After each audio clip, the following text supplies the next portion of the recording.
माई बाटे जग में जहान बा।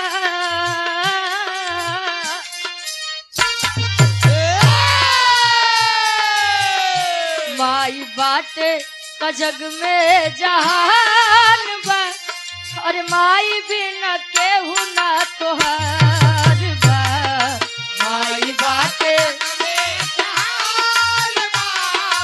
माई बिना केहू ना तोहार बा। माई बात जग में जहान बा।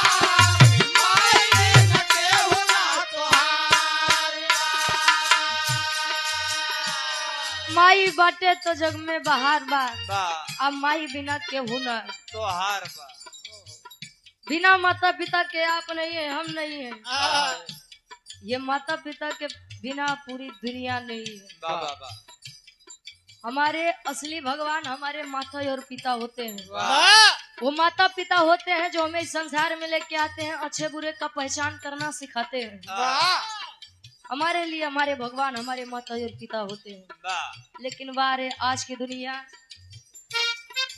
पत्थर की मूर्ति के सामने 56 प्रकार के व्यंजन आज के लोग रख देते हैं, लेकिन माता और पिता को एक रोटी के लिए तरसा लेते हैं। वाह वाह वाह वारे जमाना आहा। अंतरा के पहले अंताल में कवि जी लिखते हैं का